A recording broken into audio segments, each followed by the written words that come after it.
Pursuant to House Rule 10.01, this meeting of the Housing, Finance, and Policy Committee will come to order. Mr. Wilcox, please take the roll. Hausman. Present. Howard. Present. Tice. Present. Agbaje. Present. Bliss. Present. Gomez. Present. Hassan. Hassan. Heinrich. Present. Her. Present. Jurgens. Jurgens, present. Olson. Present. Farr. Farr. Ryer. Present. And then, let's see. Representative Farr. Here. Thank you. Madam Chair, we do have a quorum. Thank you. Next order of business is approval of the minutes from Thursday, February 18th. Representative Howard, have you had a chance to review the minutes? I have, Madam Chair, so moved. Representative Howard moves approval of the minutes. Any discussion? If not, members, unmute yourselves for a voice vote. All those in favor of the motion say aye. Aye. Aye. Opposed, nay. The motion prevails and the minutes are approved. We have House File 112, Representative Bernardy's bill up today. I will move that House File 112 be recommended to pass and be re-referred to the Committee on Commerce, Finance, and Policy. Representative Bernardy, welcome to the committee, and please present your bill. Thank you, Madam Chair and members of the committee. It's an honor to be here today. The bill before you repeals the current notice to residents and others when a manufactured home park owner is planning to offer the park for sale and replaces it with a new section providing additional notice and offer requirements.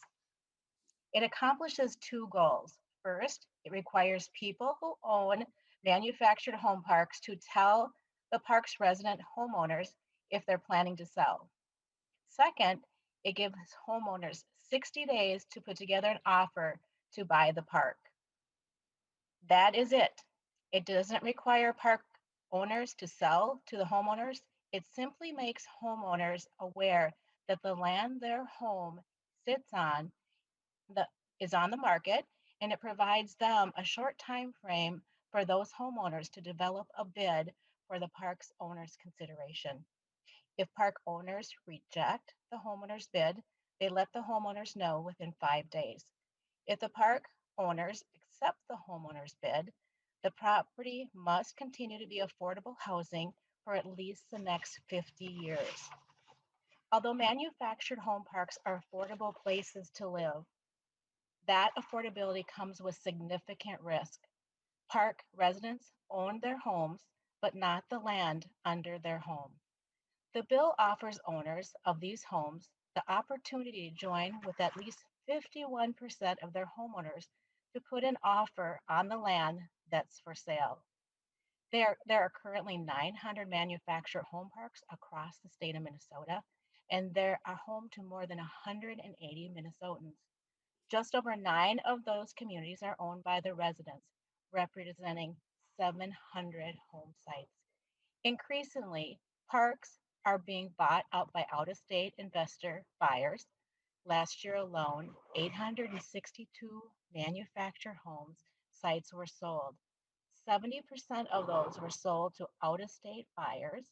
With each year that passes, more and more parks are sold to out-of-state investors. Minnesota is losing the affordable housing at an alarming rate. We lose an average of 100 homes sites per year. The last new park community to open in the Twin Cities was in 1990. When a park closes, most homes are lost. Many homes can't be moved, or they are too old to be accepted by another park. Finally, I need to take a moment to make sure we all understand that this bill does not force a landowner to sell to residents, nor would it lower the sale price of the park. I just want to reiterate that this bill does not force the landowner to sell the park. With me today is the president of Park Plaza, which is in my own community, made up of 88 homeowners are the number of sites that are on. And I will let her talk more about our park and the importance of this bill. And with us today is Madam Chair, is Natividad Seafeld. Natividad Seafeld, welcome to the committee. Please identify yourself for the record.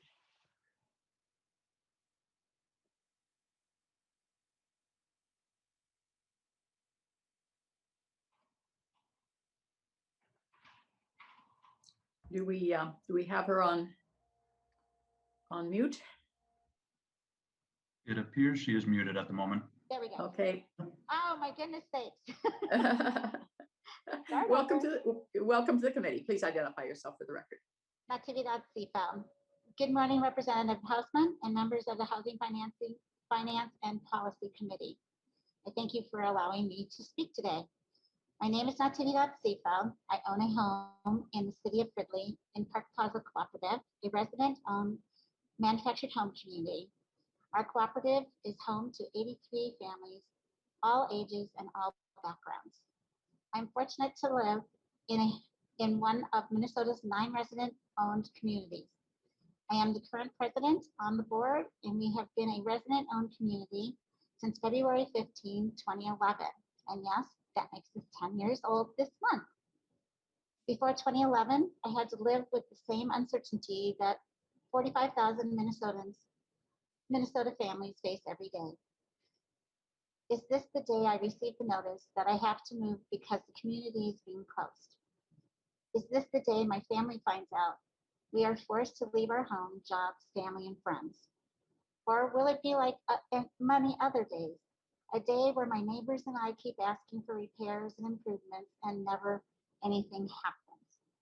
A day where community rules are unfairly applied, a day when rent gets raised on a whim at least twice a year. But for me, today, everything is different. I do not fear losing my home.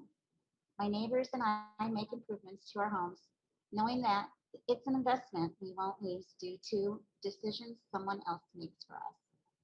We also welcome new people into our community, and they are relieved to move into the community where they can feel secure. My household budget also feels more manageable. I know that land rent will only go up if the cost of managing the community increases beyond what the community has already planned for. We are proud of the fact that we manage the community well and have had no significant rent increases in the past 10 years. It's also important to know we improve our community. We added a playground, replaced utility systems, added more lighting, added readable water meters, added fire hydrants, of which we did not have before, added new roads, and even built a new storm shelter and community building. All of this while making sure we didn't raise the rent much. Buying the community wasn't easy. It was a long, hard, nerve-wracking process for the residents. It would have been easier with the type of policies proposed today in House File 112. In closing, I know the other residents of Park Plaza sleep better at night knowing our community is ours. I ask that Minnesota legislator to make it easier for other residents to preserve their communities as well. This is my hope and dream for all manufactured home communities. And I thank you very much for having me today. Thank you for your testimony. We're joined by Dave Anderson from All Parks Alliance for Change. Welcome to the committee. Please identify yourself for the record. Thank you, Chair and committee members. My name is Dave Anderson. I'm the Executive Director of All Parks Alliance for Change, which is a statewide association of manufactured homeowners. And I speak today in favor of the proposal introduced by Representative Bernardy, House File 112. I won't speak for very long. It's a simple proposal. It requires notice, but it doesn't require selling to the residents or accepting a lower price. It has bipartisan support with the introduction now in the Senate as well by Senator Housley. And it has broad support within the affordable housing community. It's one of the issues prioritized for this session by the Homes for All Coalition.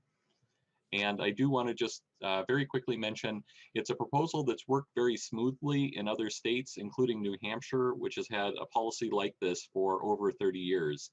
So it's an important idea, but it's not a new idea, and I ask the committee's support. Thank you very much. Thank you for your testimony. And we're now joined by Mark Brunner. Welcome to the committee. Please identify yourself for the record. Madam Chair, thanks. Mark Bruner, Manufactured Modular Home Association of Minnesota. Appreciate the opportunity to be here. Thank you, Representative Bernardy, for an opportunity to visit last week and express some of our concerns that we have with the bill. Essentially, we believe that that it's a solution in search of a problem, as it eliminates fundamental property rights for nearly 1,000 of Minnesota's largest providers of non-subsidized workforce affordable housing. Minnesota is currently recognized as one of the top states in the nation in providing residents of manufactured home communities an equal opportunity and protection to purchase their community when it's offered for sale or sold for redevelopment, exceeding protections in states such as Florida, Arizona, California, all of which have far more community residents as a percentage of their overall populations. For example, currently Minnesota requires what's called a notice of sale is provided by the community owner if they're selling their community and advertising it for sale through a publication, newspaper, real estate broker, by giving notice to all residents in the community. The intent of the statute is to give residents or a resident organization the opportunity to make an offer to the owner of the community, since they obviously have an interest in selling the property. Minnesota's current statute has worked well in allowing the conversion of several privately owned communities, as were mentioned previously, and converting them to cooperative ownership. In all of these ownership conversions, the residents and the resident organization worked with the community owner to negotiate a purchase price and successfully transfer ownership. Some of my members were some of the first to sell their properties to residents for a cooperative conversion under the existing statute. There's not an adversarial relationship in play. It's simply a willing seller and a willing buyer coming together, and that's how the market works. However, if the bill became law, it would discourage new development, expansion, and investments in upgrading existing infrastructure by owners of manufactured home communities. It sets up a litigious process for essentially the benefit of a handful of perhaps large nonprofit buyers at the expense of nearly 1,000 privately owned community owners by them surrendering property rights. The bill takes away a fundamental real estate property right, for example, to grant a first option to purchase, resulting in a loss of income. It takes away the property right of a community owner to bundle or package more than one property they may own when selling or receiving an unsolicited offer. In some cases, the community owner may have other entities that are part of a package that they're trying to sell, such as an adjacent mini storage business, a sales center, or even multifamily apartments that may be near the property. It takes away the rights of a property owner to sell their property without first giving concurrent legal notice to the state of Minnesota and every member of a household in a community, and based on the current definition, that means minor children, by certified mail that includes the price, terms, and conditions of an offer they have received to sell or transfer ownership of their property. We're not aware of any other property class in the state that has this requirement imposed on them. It fails to address common real estate sales process where there are multiple offers and these constantly change during negotiation. So there may be more than one potential buyer, and the property owners in negotiations, and the bill would require the owner then to continually notify the resident group of what's transpiring with the various negotiations going on. It takes away the property right of a community owner to accept an offer to lease, sell, or transfer ownership of their property for 60 days as a part of the notice requirement.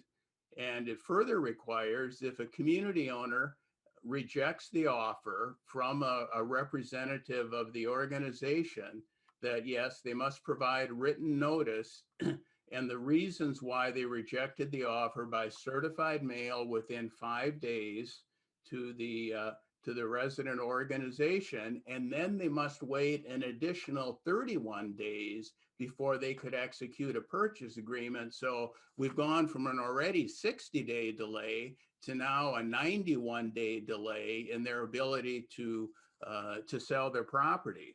There are no protections for the community who negotiates in good faith and then rejects the offer, that they won't face legal challenges alleging non-compliance, perhaps with some of the provisions in the bill, delaying a sale even further. It actually eliminates, and this is interesting, one of the hard-fought rights and protections of residents currently in 327C095 sub 6, such that when a nonprofit representative purchases a community that's closing, they need to certify to the Commissioner of Commerce that the property will be preserved as a manufactured home park for at least 10 years from the date of sale. And this is language that was added as recently as 2019. In the bill in subdivision 7, it eliminates the requirement that a nonprofit or representative continue to operate the manufactured home park as a manufactured home park community, and instead shifts it to saying that it needs to remain for 50 years, one of other possible uses, such as a 1-family, 2-family, or a multifamily dwelling use for affordable housing. So that's a significant change in essentially allowing somebody to come in with this first right of purchase and then to actually convert the use. Whereas current law wouldn't permit that if exercising the right of first refusal that exists. So the other concern we have is that it doesn't specifically say that in making this change of use to perhaps multifamily, that approval is required by the municipality for zoning and changes, so that you could exercise the right of first purchase and then proceed to the municipality to try to change use, and then the municipality,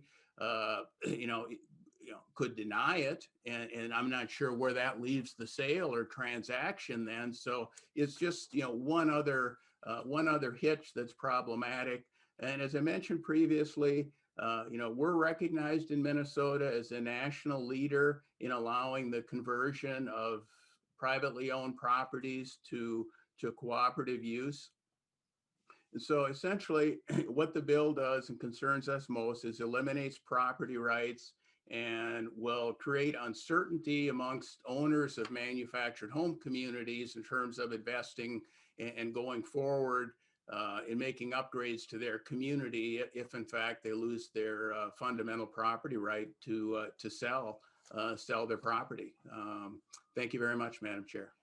Thank you for your testimony. This does go on to the Commerce Committee, so that there will be another committee discussion about this. We're joined by Michelle Carlson from Ives Realty. Welcome to the committee. Please identify yourself for the record. Chair Hausman and community members, thank you so very much for allowing me to speak. My name is Michelle Carlson. I'm a second-generation manufactured home community owner and a licensed real estate broker. I live in Grand Rapids, Minnesota. I've worked for the last 25 years in manufactured housing. I specialize in manufactured housing property management, and I'm an active voice in affordable housing as part of the MMHA board, the Habitat, my local Habitat for Humanity board, and also my local chamber. I oversee and own 1,200 plus home sites in 6 manufactured home communities located in both the metro area and rural Minnesota. I was raised in manufactured housing just north of St. Cloud, and my first home purchase was a manufactured home in Duluth. My mission as a manufactured home community owner is to provide the same sense of neighborhood that to my residents that I felt when I was growing up. As mentioned, we have communities throughout Minnesota, but one of the largest is Zenith Terrace in Duluth. It's a beautiful community, one of the finest in northern Minnesota with over 500 home sites. We've owned this property since 1981, and that is 40 years this year. The community has seen 6 expansions, adding over 200 home sites with ongoing upgrades in electrical, gas infrastructure, street overlays, installation of off-street parking, newer playgrounds, bus stops, and so much more to beautify this community. In all of the communities we own, we have professional management teams that are on site to assist our residents. We have strong customer support. We organize social gatherings for our communities and certainly ensure that our communities are top-notch and looking great. We like to have added value to our residents' living experience and a neighborhood that our residents are proud to call home. Many of my residents have lived with us for 10 plus years, some even 20 years. They've raised their families and now their children are purchasing homes within our community. A lot of pride of ownership. And there are certainly, these are homeowners with choice. They could choose any type of housing, but they are choosing manufactured housing in a land lease community. I have real concerns with this House File 112 as a community owner and in the ability to maintain the ability to sell my communities in the future. These are assets that I have continually developed and invested in, and it has been my livelihood for 25 years. This bill takes away a fundamental real estate property right of a manufactured home community to grant a right of first option to purchase. And it is giving it to a nonprofit buyer, resulting in a significant loss of income without just compensation. It also takes away property rights for me to be able to package not only my community, but also perhaps my mini storage or my sales center together in a sale. It does diminish my property values. It will easily delay a sale for 6 months and perhaps even deter a sale completely. And this is, what buyer is going to wait around for 6 months knowing whether or not they have the ability to continue with the sale? I doubt I can do it without court action. And that's not fair. It's a taking of property rights. We also, in my neighborhood, we have cooperatives, grocery cooperatives, and we have like senior apartment cooperatives, but neither of these cooperatives have, such as we have, a right of first opportunity to purchase, which delays them. So why are manufactured home communities being singled out? I'm a licensed real estate broker. Certainly I get phone calls from potential people who wish to purchase our communities. And the advocates have the same right to come to a private home community owner to offer an option to purchase, but it's what you're offering is not a level playing field. It's giving nonprofits that ability to have that first option without compensation to me. I hope to continue to offer good, clean, affordable community lifestyle to my residents. And I want to do that well. I can say that with this becoming law, it will be very difficult for me to continue doing business in Minnesota when I have other states surrounding who do not have this first opportunity to purchase law. Thank you for the opportunity to talk.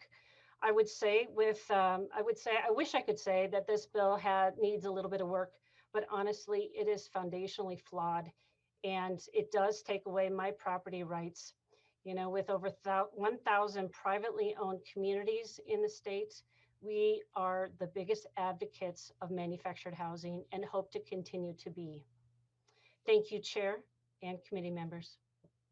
Thank you for your testimony. And we're joined now by Paul, is it Eager or Ager, Minnesota Realtors? Welcome to the committee. Please identify yourself for the record. Madam Chair, members of the committee, my name is Paul Egger, and I am Vice President of Governmental Affairs for the Minnesota Realtors Association. Minnesota Realtors is a statewide business trade association with a membership of over 21,000 real estate professionals working with buyers and sellers of all types of property in every corner of the state. Thank you for the opportunity to testify regarding our concerns with House File 112, which I also shared with Representative Bernardy via email last Friday. Mr. Bruner and Ms. Carlson both did a great job of describing some of the specific issues with the bill, so I will be very brief. We have two primary concerns with House File 112. First, Minnesota Realtors supports policies that recognize and protect the right to own, use, and transfer real property. One of the fundamental rights of any property owner is the ability to freely market and sell his or her property without unreasonable restrictions. An owner of any property, including a manufactured home park, may have numerous business and or personal reasons for deciding to sell a property and then when to put that property on the market. By creating this opportunity to purchase process, House File 112 would substantially interfere with this important property right. On the purchase side, as you just heard from Ms. Carlson, residents are already free to put in an offer on any park when the property goes on the market. In fact, for manufactured home parks, current law even includes a notice of sale provision, which Mr. Bruner referenced in his testimony. The second concern we have is Minnesota Realtors opposes policies that adversely affect the timeliness of the real estate transaction. The opportunity to purchase process in House File 112 represents a delay in the market time of the property of at least 91 days if the owner does not accept the offers submitted by the residents. Meanwhile, there may be potential buyers with the resources to purchase and invest in the property, but who are not willing or able to wait out the delay mandated by this bill. Madam Chair, thank you again for the opportunity to testify today. Thank you for your testimony. Mr. Worth, do we have questions from members? Yes, Madam Chair. First on the list is Representative Bliss. Representative Bliss. Thank you, Madam Chair. To the author, at first blush, the way you described it, it sounded relatively reasonable, but when we started discussing it, I have some questions. Recently, a mobile home park sold in Bemidji. It wasn't necessarily in an industrial park area, but it was adjacent to it. And I'm wondering, with a 50-year commitment to keeping it as affordable housing, does that take into account any kind of zoning changes the city might put in that area? Again, this was just adjacent to an industrial park. Representative Bernardy, we could also have Mr. Anderson available for questions too, I think, right? Do you want to take that, or would you like Mr. Anderson to? Mr. Anderson would be fine. Mr. Anderson. Well, and that, thank you for the question, Representative. That was one of the reasons to build in some flexibility with the longer time frame of 50 years as opposed to the 10 years, which isn't rescinded but applies to another section of the law having to do with exercise of the right of first refusal, which is a different right and a different time frame. Imagining that over a longer period of time, 50 years as opposed to 10 years, that there may need to be some flexibility in terms of how affordable housing is provided on that site. That's why additional options are listed. I'd like to think we could all predict where things would be in 50 years, but if I could, I would be an extremely wealthy man. Follow up, Representative Bliss. Yeah, author or somebody else, do you know of any other law in the state of Minnesota that requires a 50-year commitment after purchasing land? Mr. Anderson, I don't know whether you'd be in a position to, we might have to go to a researcher for an answer to that. Chair, Representative, yes, I would have to look into that. Yeah, sorry, Madam Chair. Representative Bliss. I seriously doubt you're going to find another law in the state of Minnesota with that kind of a commitment. That's just, I couldn't imagine there being another law like that. I do have another, another question. So, Representative Bernardy, you stated there's no requirement to sell to the offering nonprofit or residents. But if, for instance, if you got two identical offers, one was from a commercial bidder and the other was from the residents, identical price, and the owner of the land decided to sell to the commercial purchaser, you say there's no requirement to sell to the community. Why then is there a 31-day wait time between when you accept the other offer and you can? Is that for the community to get a lawyer to file charges or file some sort of action against the seller? What is that 30 days for? What's that wait for? Mr. Anderson or Representative Bernardy? Mr. Anderson, I'll let you take that. The 31 days was just to ensure that there was spacing in between an offer being declined and a final purchase offer being signed. If the offers are identical, it would be entirely up to the seller to determine which offer that they wanted to go with. It was just in order to insert a period of time to make sure that things were properly sequenced in terms of declining an offer, signing a purchase agreement. Well, Madam Chair, let's say that the community member offered $1,000 more, but the commercial provider or the seller thought the commercial provider had a better solution for the area. It's his land. Can he do that? Mr. Anderson. Representative, the decision on what party to sell to always resides with the seller. It's simply an opportunity to put in an offer and to receive notice in order to put in an offer, but a resident offer doesn't trump other offers. It's ultimately the choice of the seller. Representative Bliss. Just one more. I'm sorry, guys. One final question. I don't understand the 31-day wait. If you decide to take an offer, why can't you take the offer and sell it? Extending the sale for another 31 days, that could make or break a deal. This is private property. I don't understand why we have to wait 31 days. If we've notified the community, they've put in an offer, the seller decided he doesn't want to sell it to the community for whatever reason, why the wait? Why the 31-day wait? Why can't we go move forward with the sale at that point? Mr. Anderson. Chair, Representative, that's certainly an issue that could be revisited in the proposal. Like I said, the intention was just to make sure that things were sequenced properly, that an offer from the residents was declined for whatever reason that the seller decided to decline the offer, and that's entirely up to them to decide what that reason might be. But just to ensure that that occurs before a purchase offer is entered into, but the exact time frame is certainly something that could be revisited in the proposal. Mr. Wirth, do we have other questions? Yes, Madam Chair. Next on the list is Representative Howard. Representative Howard. Thank you, Madam Chair. I had a couple questions. And this is either for the bill author or for the testifiers.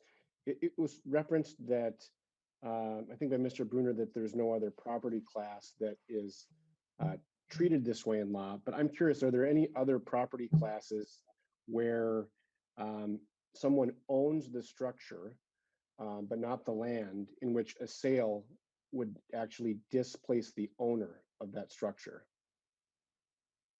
Mr. Anderson. This is, thank you, Chair, Representative. This is certainly a unique circumstance with two sets of ownership rights. And certainly from our perspective, we see that as a strong argument for looking for some kind of reasonable notice and some kind of opportunity to purchase in order to achieve a bit of a balance, even though ultimately it would still be on the seller to determine who they would want to sell to. Representative Howard.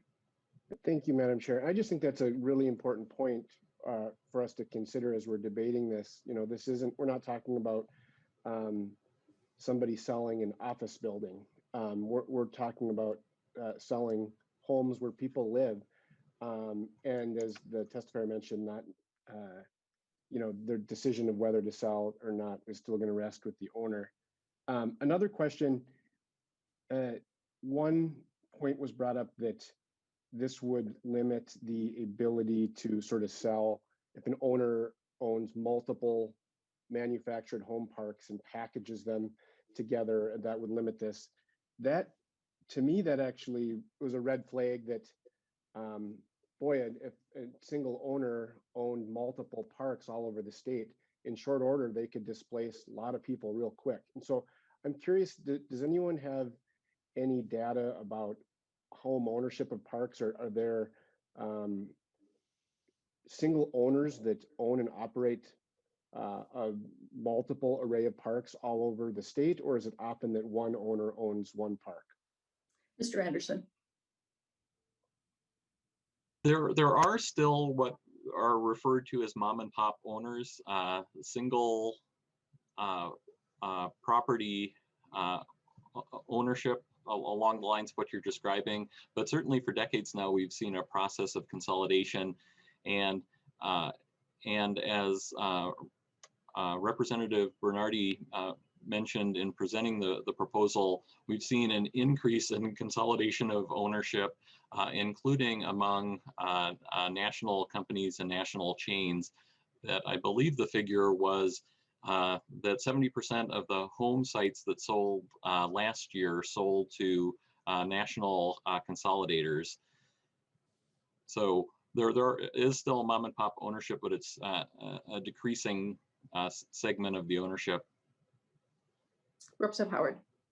Just one more question, Madam Chair. Mr. Bruner mentioned that there is a public notice requirement for local newspaper.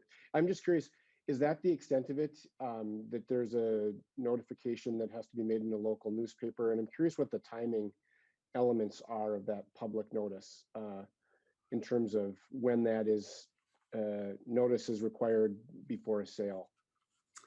Representative Anderson, and otherwise, I don't know if we have a nonpartisan researcher on the call for some of these technical questions. If just alert us if you have an answer from nonpartisan research. Otherwise, Mr. Anderson. Yes, the current notice requirement, the requirement that's being repealed, is a requirement only to provide notice if officially listed using a realtor. And based on our review of sales over the last 5 years, that seems to be an extremely rare approach to selling the properties. That overwhelmingly the sales are made without any kind of formal listing of the property, in which case that that notice requirement is never required. It never goes into effect, and residents aren't made aware that the property is on the market. So Howard. Thank you, Madam Chair. All this is helpful. And one just final comment. I worked a little bit in this space over the last 2 years on the, oh geez, my camera fell over there, the right of first refusal. And there was a lot of technical issues there, and I was really grateful for the stakeholders on all sides working together on that. And so to me, this seems like an area where I really see a value in this approach, and hope that stakeholders can continue to work together and see if we can find a path forward. Thanks, Madam Chair. And Representative Howard, this was a new area to me, but as I'm listening to this, I'm realizing this is really selling the land out from under a house. And that's the sort of unusual nature of this, and the risk that a homeowner is put in. Mr. Worth, who's next? Madam Chair, 2 more questions. Representative Farr, followed by Representative Heinrich. Farr, you said? Yes, Representative Farr. Madam Chair, Representative Farr, so maybe a question that I'll piggyback on Representative Howard's comments there. So at the end of the day, yes, we're selling property under a home, but if you're the owner of that property, you're selling an asset. So my question is there any other law where we require a a person selling an asset in the state to give a right of first option to someone else. Anywhere else do we do that? I don't know, Mr. Anderson, if you have an answer to that. I'm still wondering if we have a nonpartisan researcher who might also. Mr. Anderson. Chair, Representative, I don't have a specific answer to your question. And this, I mean, the unusual thing is it's not often, I would think, that you sell land out from under a house. So Right. I mean, it is a Right, fairly and- unique situation like that. Yes, Madam Chair. Representative Farr. Yes, Madam Chair, and understood. And I think, but to that owner, it's an asset that they're trying to sell. And so I struggle with, if we don't do that anywhere else in state law, should we be doing it here? Secondly, just maybe a comment on the 50-year commitment. I think that's going to hurt the potential of those owners buying the property, because as a lender, if that's all that you can do with that property, that's going to be taken into account when they're going to try and get a loan. That's what it has to be for 50 years. As a lender, I'm looking at highest and best use of that, as should the owner, I think. And so I think that 50-year commitment could actually hamper the ability for owners to go and buy their own mobile home park. So just a thought there from a personal perspective. Madam Chair, that's all I have. Thank you. Okay, thank you. One more, Mr. Worth. Yes, Madam Chair, Representative Heinrich.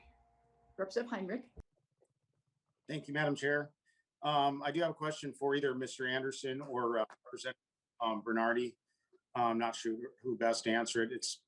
It's I understand the intention in doing this for residents, but you're also specifically cutting in nonprofits and into the language, and nonprofits who claim to work for the residents. Doesn't that give nonprofits a kind of an unfair advantage? And what is the, I guess, ownership stake that a resident could end up with? My guess would be maybe a few $100s in equity. And so doesn't this just give a nonprofit a unfair advantage against a private investor? I guess that's my first question, Madam Chair. Mr. Anderson. Chair, Representative. So as I said, it's just notice to put in an offer that doesn't have to be accepted, and even then, the offer can only be submitted if it has the support of 51% of the resident homeowners. So it's something that can only be exercised as an option for the residents themselves. So it would have to be an organized group of residents that would be interested in doing this. It does allow for them to work with a nonprofit.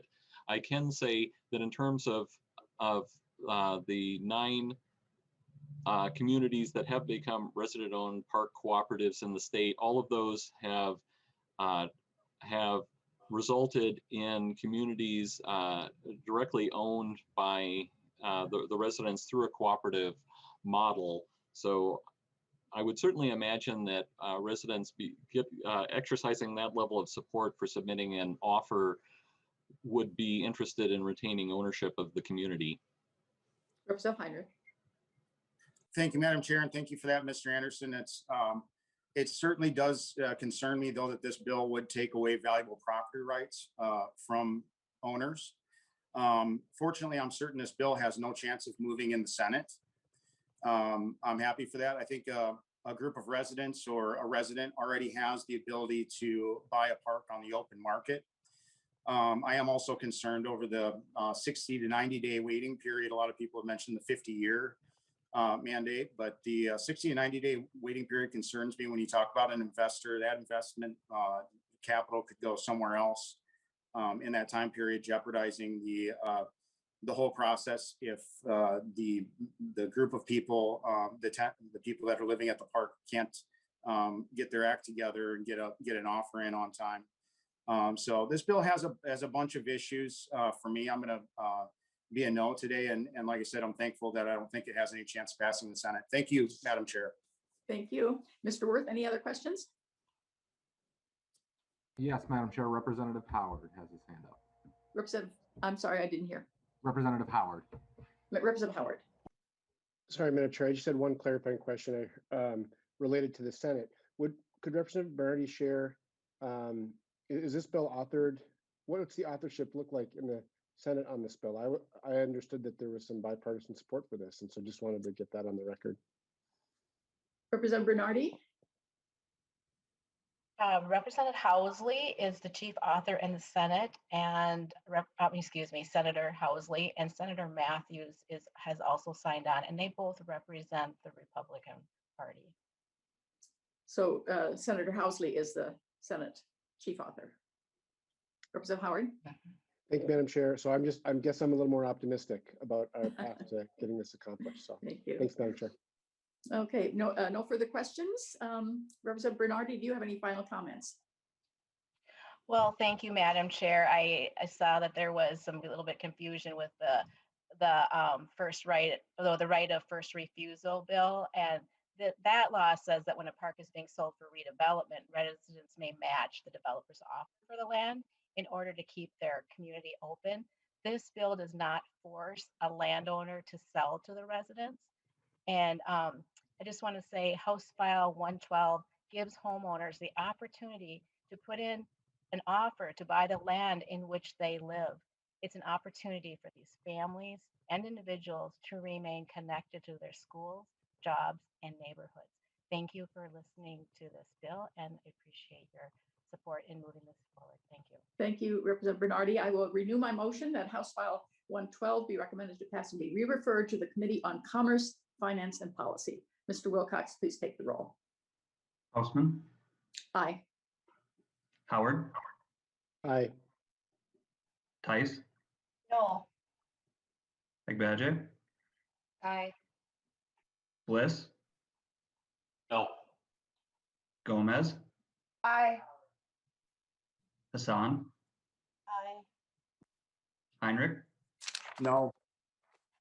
Her, Aye. Jurgens, No. Olson, Aye. Barr, No. and Ryer. Aye. Madam Chair, that is 8 ayes and 5 nays. There being 8 ayes and 5 nays, the motion prevails. The bill is referred. And Representative Bernardy, you have a second bill, House File 896. I will move that House File 896 be laid over for possible inclusion. Thank you, Madam to the bill. Chair. Okay.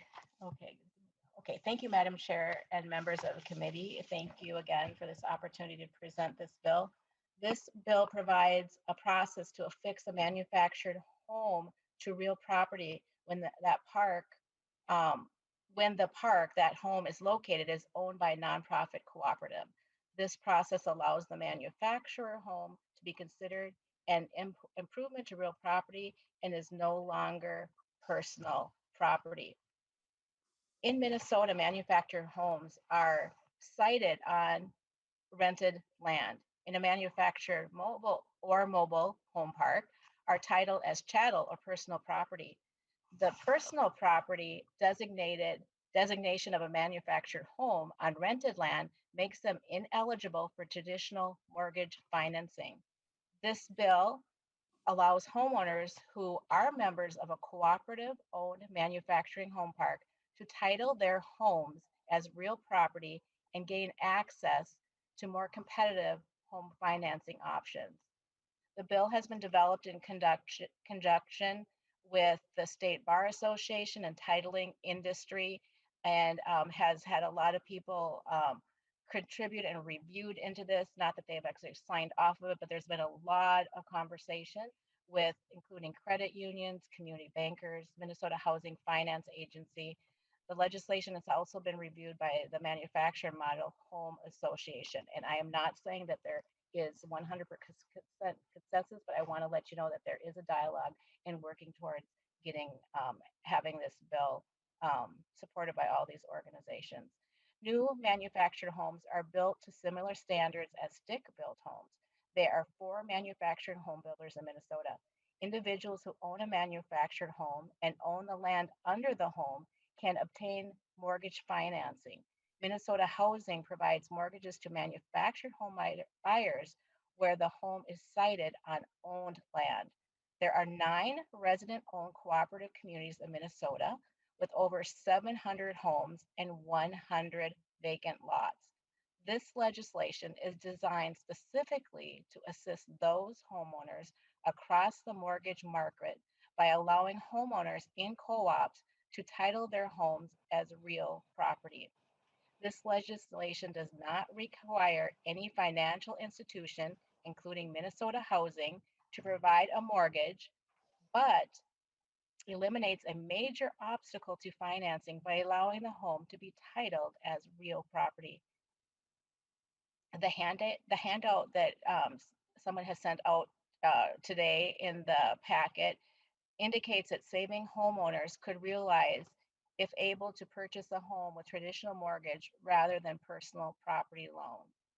This bill does not come up with the new products that will be sold, but it creates an opportunity for those types of packages to be created in the future. Currently, condominiums and housing cooperatives are financed through the traditional mortgage market. I believe this legislation will create a market that can assist low-income working families living in residents-owned co-ops purchase new homes. We have an affordable and workforce housing crisis in the state. We need to support efforts to improve manufactured home finance and make these already very affordable homes more accessible to our low and moderate income neighbors. Thank you very much for this opportunity to bring this bill before you. And you have one testifier, Victoria Clark from the North Country Cooperative Foundation. Welcome to the committee. Please identify yourself for the record. Good afternoon, Chair, members of the committee. My name is Victoria Clark. I'm the Executive Director at North Country Cooperative Foundation and very happy to be with you today. And thank you to Representative Bernardy for that introduction of House File 896. I actually have a couple of slides because I'm a visual person. So I'm going to share my screen.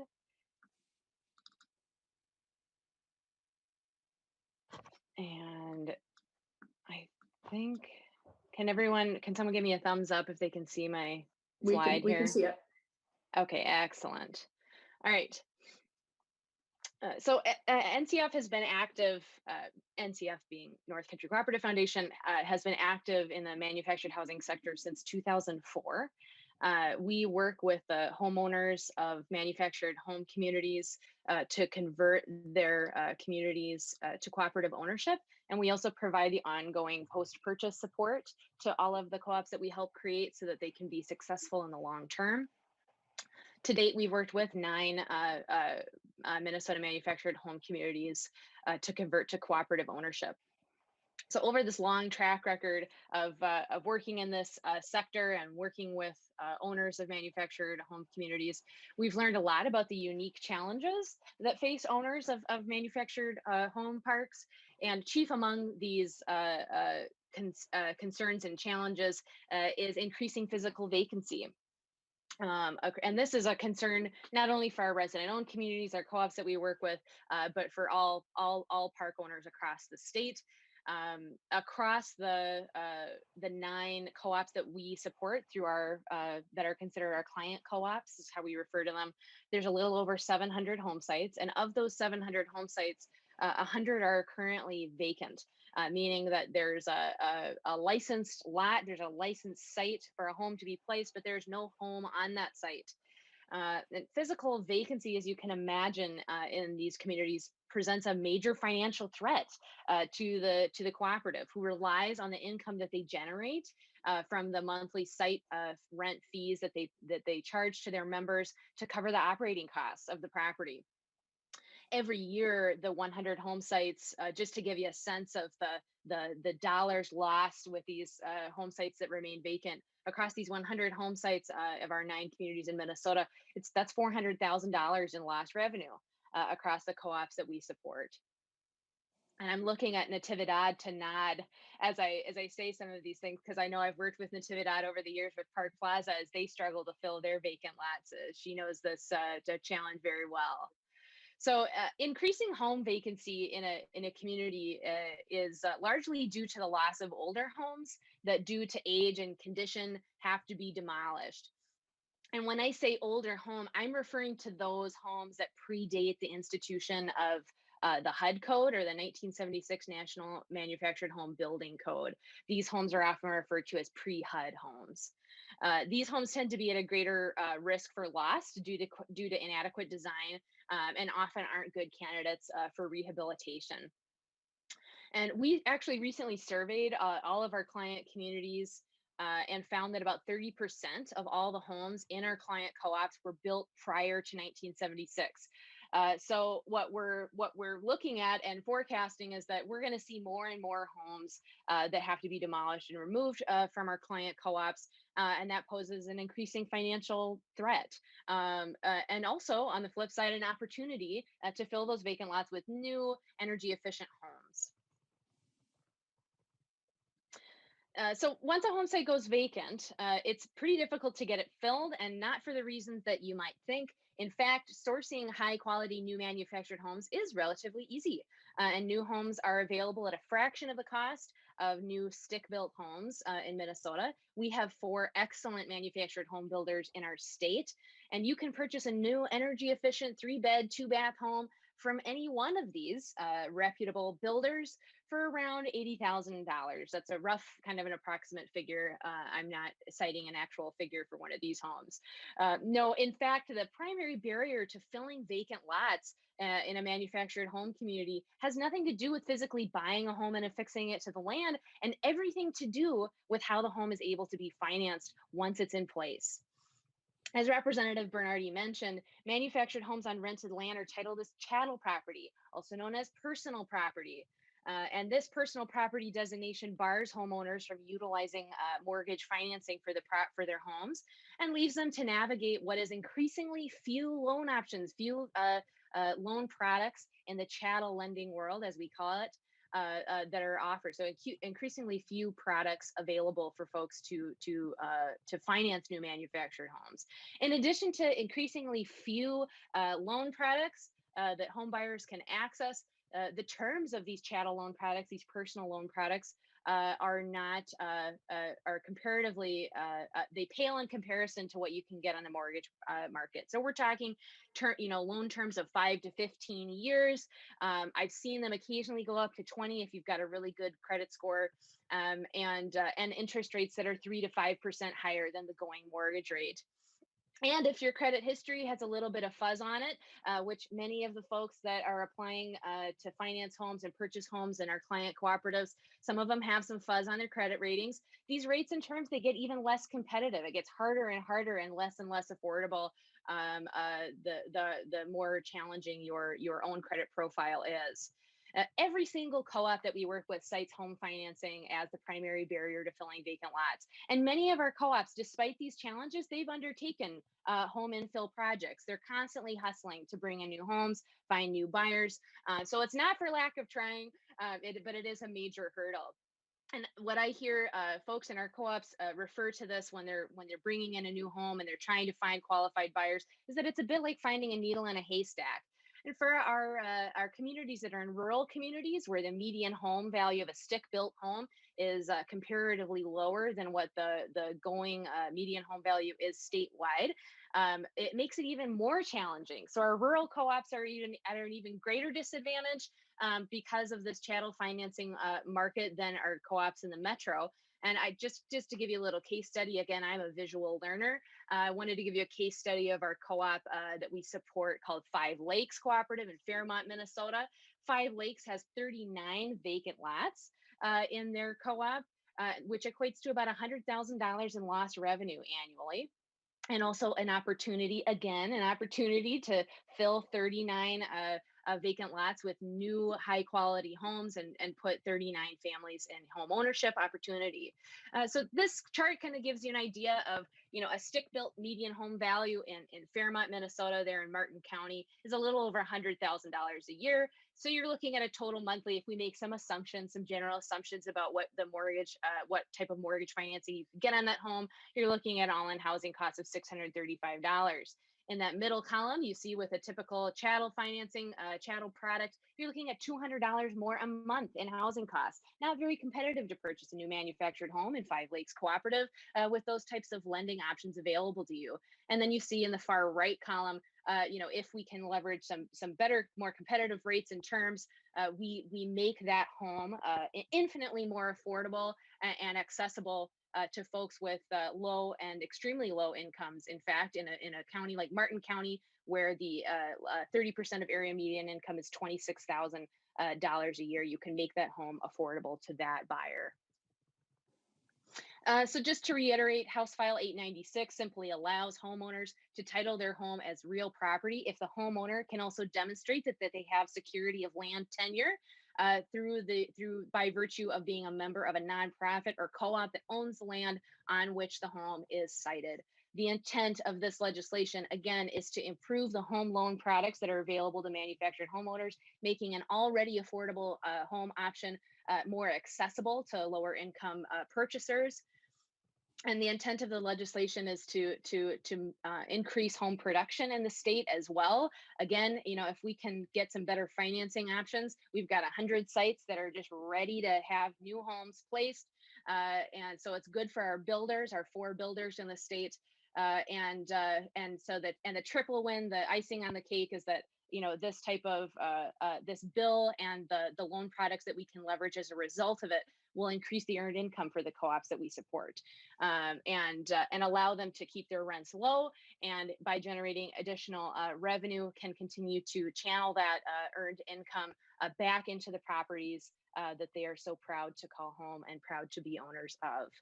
I wanted to, just before I yield the floor to questions, I needed to make a correction to the handout that we submitted with this bill. We listed some organizations who I understand that the original authors of the bill, Representative Sauk and some members of our team had met with prior when drafting the legislation last year. They did not actually assist in the drafting of the bill, although they were consulted. So the groups consulting on the drafting of the legislation include the Manufactured and Modular Housing Association, the Minnesota Land Title Association, and the Real Property Division of the Bar Association.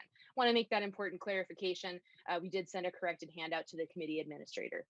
And with that, I welcome any questions that folks have on the call. Thank you for your testimony. Mr. Worth, do we have questions? Madam Chair, giving it a minute. There are no questions at this time. Okay, very, very complete testimony. Representative Bernardy, do you have any final comments? I would just want to thank you, Madam Chair, and members of the committee, and all of our testifiers today. We do have a crisis in people being able to have affordable housing for them and their families, and this is a bill to help to create more affordable housing opportunities for people to be able to live and grow in their communities and to be a part of a great neighborhood. Thank you. Thank you, Representative Bernardy. This is House File 896 will be laid over for possible inclusion. And now we have House File 747, Representative Hornstein. Thank you very much, Madam Chair. To get it before us, the chair moves that House File 747 be laid over for possible inclusion. Representative Hornstein, welcome back to the Housing Committee. We miss you so. Oh, thank you. Thank you so much, Madam Chair. I miss the committee as well, but I'm able to participate in Chair Gomez's Preventing Homelessness Committee. So thank you so much for hearing this bill. And Madam Chair and members, we did hear this in 2019. And so the bill is back, and House File 747 has 3 general and basic goals. Number 1, to limit displacement. 2, to enhance housing stability. And 3, maximize public investments in affordable housing. And the bill does this simply by placing an expectation that in exchange for public investments, in multifamily housing, in state-funded multifamily housing projects, those projects would then have to maintain affordability for a minimum of 30 years. And Madam Chair and members, I personally got very interested in this issue over 20 years ago, I think 23 years ago, when I was working for a nonprofit as a community organizer. And we were contacted by tenants in a large public building, actually that's now in the district that I represent, called Oak Grove Towers, 228 units of affordable housing. At that time, a developer wanted to convert that building into market rate housing. And I had a chance to get to know the tenants who were very, very unnerved by this possibility. People who were many elderly, many immigrants, people with AIDS, so many folks that really literally had nowhere to go. And this was preserved partially as continued affordable housing by the organizing efforts of those tenants, many of whom had Section 8 vouchers. Some were in the Section 202 senior housing, federal senior housing program. And that experience really had an impact, not only on me personally, but many who worked on the issue, because we could really see very directly and very clearly what happens when these properties are converted, and how vulnerable those who need housing stability are often the most vulnerable in these situations. So we were able to preserve much of that building as affordable. It still is today, but we need legislation like this to prevent those actions from happening. And so I'll just say in conclusion, before I introduce a couple of testifiers, Madam Chair and members, that we need to make 30 years the standard for all existing and possible new funding sources for affordable housing. 30 years is that standard for many projects, but not all. And in this moment where we're in this continued housing crisis, this legislation will help ensure some stability and some certainty for buildings that are receiving public support from the state for affordable housing. And so with that, Madam Chair, I'd like to introduce the two testifiers, if that would be okay. Yes, we have Carrie Johnson from the Metropolitan Consortium of Community Developers and also representing Homes for All. And I think she's going first, right? Yes. Ms. Johnson, welcome to the committee. Chair Hausman, members of the committee, my name is Carrie Johnson. I'm the Senior Policy Advisor at the Metropolitan Consortium of Community Developers, or MCCD. MCCD is an association of 50 nonprofit organizations committed to expanding the wealth and resources of communities through housing opportunities and economic development initiatives. MCCD's mission to build strong and stable communities can only be achieved by addressing the inequities that have shaped housing and economic development policies at every level of government, and that has prevented Black, Indigenous, and people of color from achieving housing stability, accessing capital, and wealth building opportunities. I also serve as a policy co-chair for the Homes for All Coalition, and I know at this point, all of you are pretty familiar with the coalition. I'd like to thank Representative Hornstein for carrying House File 747 again this biennium, and to the Governor of Minnesota Housing for supporting a version of this bill as well. As Representative Hornstein mentioned, the goal of this bill is to do a few things. One, clarify in statute what Minnesota Housing is largely already doing, along with setting the precedent that any new financing mechanisms be used to finance projects of at least 30 years, if not longer. Maximize the state's investments in affordable housing. This expands beyond competitive financing to include land, labor, and materials that are currently seen as a scarcity and could otherwise support permanent affordable housing for 30 years or longer.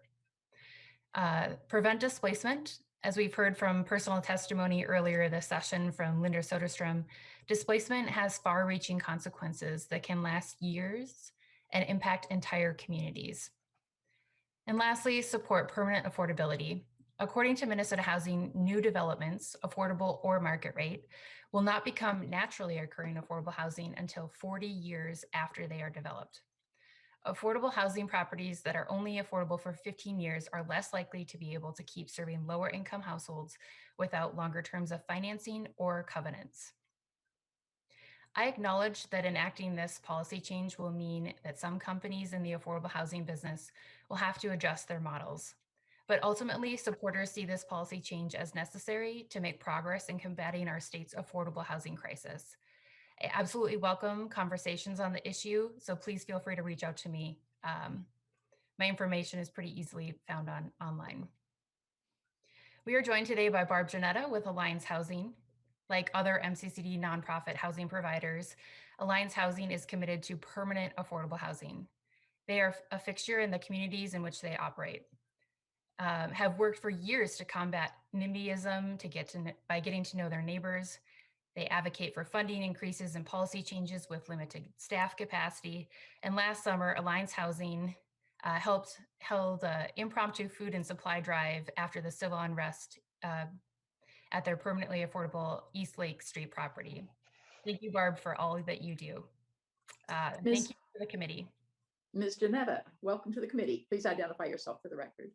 Thank you, Representative Houseman and committee members, for the opportunity to make a few comments today. I'm Barb Janetta, and I'm the Executive Director of Alliance Housing. We're a nonprofit housing developer and manager in Minneapolis. We own and operate about 500 rental apartments focused on the lowest wage workers and lowest income households, many who need a second chance at accessing stable housing.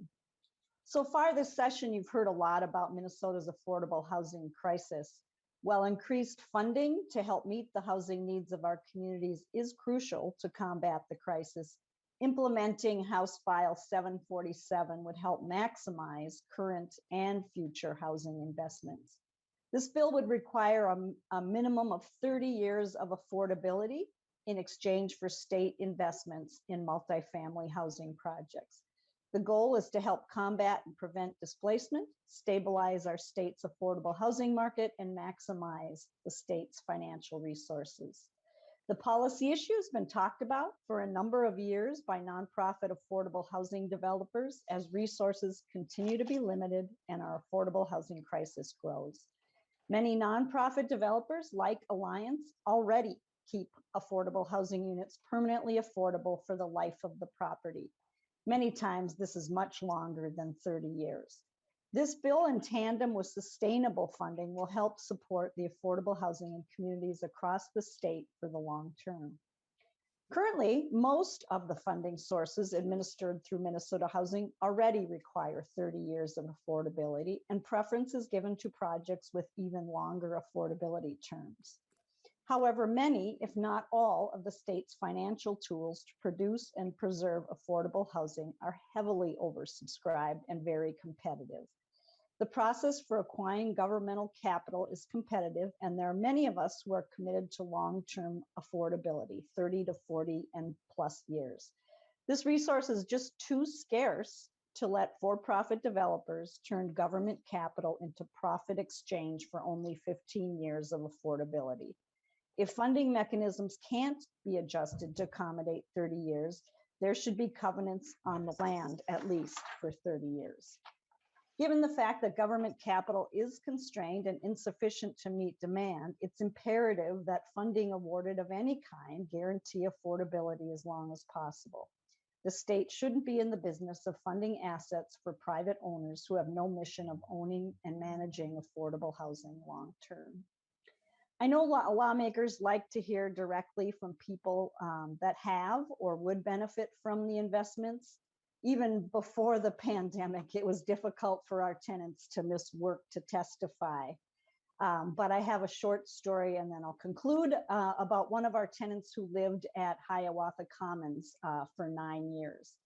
Renisha moved in when she was 18 years old and pregnant with her first child. She'd been living with her parents.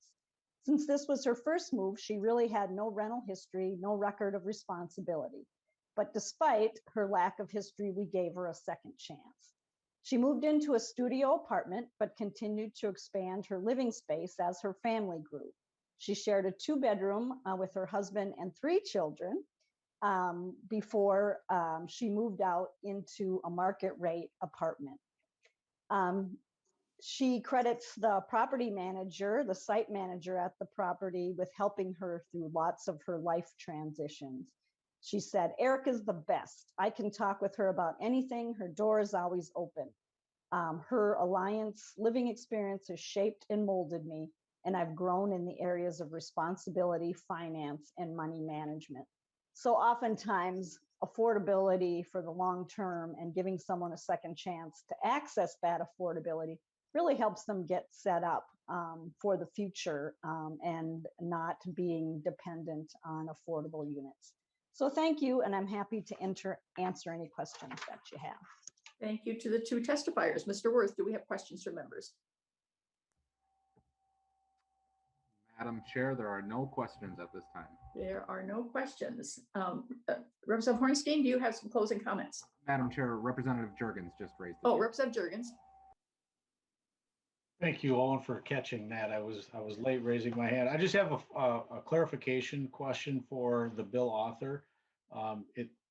My understanding of this is that it is not retroactive to developments that have already taken place, but it would only affect the developments moving forward from the enactment date. Is that correct? Representative Hornstein? Thank you very much, Madam Chair. Representative Jurgens, that is my understanding, but I will defer also to the testifiers just to confirm that. Ms. Johnson or Ms. Janetta, either of you have a different point of view? Chair Hausman, Representative Jurgens, Carrie Johnson, your interpretation is correct. This bill is forward-looking, not backward-looking. Okay, thank you. Jurgens, follow up. Okay. No follow-up. Any further, Mr. Worth? Any others? No, Representative Nothing Hornstein. else at this time. Representative Hornstein, closing final comments. Madam Chair and members, thank you so much. Thank you to Ms. Johnson and Ms. Janetta. This is, again, I think a very, very critical part of our overall housing strategy, which is to, in fact, prevent displacement. I think that is the main goal here, and to make sure that we have long-term affordability for our state investment. So, Madam Chair, thank you so much for hearing this bill, and I appreciate the committee's support for it. Okay, thank you.